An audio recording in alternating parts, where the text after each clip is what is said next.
Hey readers, it's Wolf Girl, and today I am going to be talking about books to movies. And I have 5 for you guys that I got pretty strong opinions on. They're not all rants, I'm not dishing all of them. There are a couple that I'm going to be pretty hard on. So I do have a couple of spoilers in this movie or this video. I will let you guys know when they're coming up. So you can skip or, just not watch that section of the video, however you guys want to do that. So, I got my camera buddy with me today, right here. Oh, say hi, Artemis. Hi. Anyways, so we'll jump right into it. And the first one that I have for you guys today is the Twilight Saga. And I'm not knocking Twilight. Okay, I'm a big Twilight fan, so don't kill me, guys. I do have an issue though with one of the movies. So the very first movie I fell in love with, the original Twilight. I think the director did just a bang up job. She nailed it. And I actually watched the first Twilight before I started reading the books. So I watched Twilight, and then I started reading the series, and I fell in love with the series. So me being me, I needed to finish it. I had to just find all the books and read them up as fast as I could. So I read all the other books before the movies actually came out, and I was at the midnight showing of all the rest of the movies. Like, that was it. I actually watched the original Twilight on a DVD. I hadn't even heard of it yet. But I fell in love with it, so I continued going to them. Now, in Eclipse, which is the third movie, I was cussing the movie screen. The ending, where they kill the vampires, and they crumble like statues. It's like taking a sledgehammer to a statue. They just pop his head off, and he falls into a pile of rubble. And I'm dying, okay? I'm sitting here like, are you fucking serious? So I'm like thinking in my head, okay, maybe, just maybe, I read the book wrong. So I leave the movie theater and I go home and I grab my copy of Eclipse and I'm reading it again. And no, I didn't read it wrong. Stephanie Meyer definitely says like marble. Their skin, their bodies, the vampires are like marble. Not that they are marble. So when you kill them, they should not crumble like statues. They are still elastic. They are still persons with skin, not statues. So I was highly pissed off when I seen this, because it kind of ruined the whole effect for me, and I was so irritated by it. I was like highly considering not watching Breaking Dawn if it was the same director and producer, but I did. I watched it, and thank God they didn't ruin it the same way, because I was so offended. I was just like, they took it far too literal. That is not what it meant. And it just ruined the whole experience. So, yeah, that's it. But they did fix it. So, and I love the books. And, so it wasn't the end of the world. Like another one that I have on here is it's the end of the world for that one. But, okay, so the number 2 that I have for you guys is Where the Wild Things Are. And I don't know how many of you actually grew up with that book. I remember growing up with that book.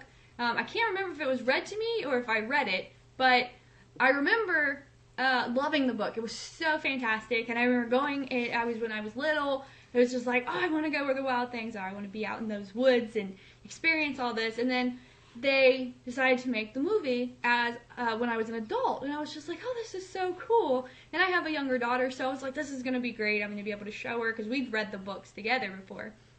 And by the time I got done with that movie, I was just like, holy fuck, what is this? Like, it was so adult. Like, it was so, like, I remember watching it, and I'm just like, this little monster on here has got some serious anger issues. Like, I get helping children deal with whatever emotions they have going on growing up, but, I mean, this guy had some serious anger issues. They were really bad, and it was such an adult situation. And I remember watching it like, I'm traumatized. You ruined my childhood. This is not this book. Yes, it helps kids deal with emotions, but this was a little much for me. I was a little taken back, and I didn't get the whole, oh, this is so fantastic fantasy feel out of it. I definitely got like we're gonna go on this adventure, and I'm gonna help these adult type monsters deal with their adult problems when I'm teeny tiny little boy. That's what I got from that. So I'm not really sure what their goal was with the movie, but I was not a fan. I was not a fan by any means. Okay, so moving on to number 3 is The Hobbit. I don't have anything bad to say about The Hobbit. I love The Hobbit. It's my favorite book. I've read it like some 13 times. The section with Gollum, if anybody watched my newbie tag, I absolutely love the Gollum section. The riddles, I've got them all memorized. I've got probably half the chapter memorized, but we're not going to get into all of that. I think the movie adaptation was fantastic. They did a great job. I loved Bilbo and Gandalf and all of them. I think that they did a really, really bang up job. And there really isn't too much that I can say. I think that they nailed the book really, really well. They captured the characters really well. And I was actually really afraid they weren't going to make it, because for the longest time that they just decided just to do Lord of the Rings and they weren't going to do The Hobbit. So I was like really concerned, and when I saw it was coming out, I was super stoked. And so I like reread the book beforehand, and I think that they nailed it. So it's a good one if you haven't seen it and you've just read the book, or vice versa. The book I still believe is better. I am a huge believer in books over movies, but I like they bring it to real life. So there is my non-rant book to movie for you guys. Number 4 that I have on my list is The Hunger Games. I don't have like anything bad about The Hunger Games. I freaking love Peeta, love Kat, I love the characters. I just, I love it. I love it. It was probably one of my favorite reads. Broke my heart. Oh my gosh. Now, the only issue that I really have with it is the ending of the entire movie. So, spoiler alert for you guys. If anybody hasn't finished the series or hasn't read the books or anything like that, I'm gonna talk about the ending. I'm not gonna tell you how it ends, but it's gonna give you probably a little bit of a clue. So if you don't want to see it, you might want to fast forward just a little bit, or anything like that. So I won't be spending too much time talking about it. But my biggest complaint as far as the very end goes is really, I think that the book covers so much more emotionally, because, Peeta and Kat, they went through some shit. Like, oh my gosh, they were traumatized, and, like, they got all kinds of PTSD going on. And in the book, she explains how they have to live the rest of their life. They have to deal with this shit for the rest of their life, and it causes issues, and she really captures what they have to go through and what they have to deal with just to be together. And I think in the movie they really left a little bit of that out. You don't get so much of that feeling of what Peeta has to deal with and what Kat has to deal with, and what they have to endure just to stay together. And and which I give props to the author, because the whole series is extremely challenging for the characters, and she didn't give you that nice fluffy ending of, okay, they lived happily ever after. And that's kind of the vibe I got from the movie, and it just definitely wasn't that in the book. And she was very realistic about it. Like, yeah, they went through some shit, and they got to deal with that. They got to deal with that for the rest of their life. And I think that's just kind of my pet peeve as far as the movies go, that I just don't think sometimes they capture the full depth of emotion and struggle that some of the characters deal with. And then, of course, my other massive issue with the movie, this is probably a bigger spoiler. If you have not seen the movies and you have not read the books, this is going to spoil it for you, at least a section. So, you might want to skip through, like, I don't know, a minute or two, something like that. So, when I was reading the books, and I got to the section where Finnegan decides to sacrifice himself, I died on the inside. I died. I was just so heartbroken. I was bawling reading that book. I was like, oh my god, and it was so selfless. And he just is like, just go, and he just like sacrifices himself for them. And it was so dramatic, and it just had such a massive impact on the book. And then you go watch the movie, and what do? They just kind of glance through it. Like, no big deal. He's just going to get stuck down there, and we're going to drop a big bomb on him and blow him up. But it's not a big deal.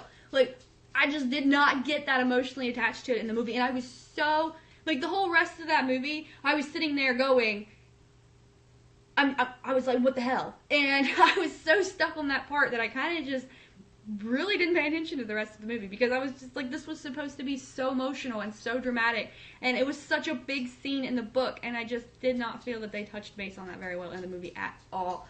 And I hated that. I hated it because it was probably one of the most tragic, aside from Little Roo, that you can have. It really was. So, okay, so that's enough of that one.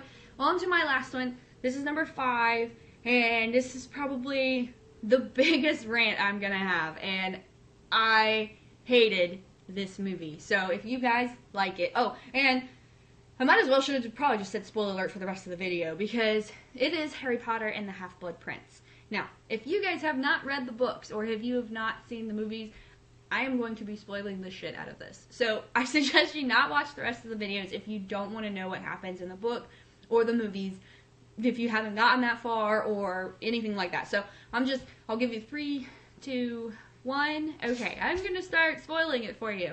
I hated the movie. I hated it. I hated the Half-Blood Prince with every fiber of my being.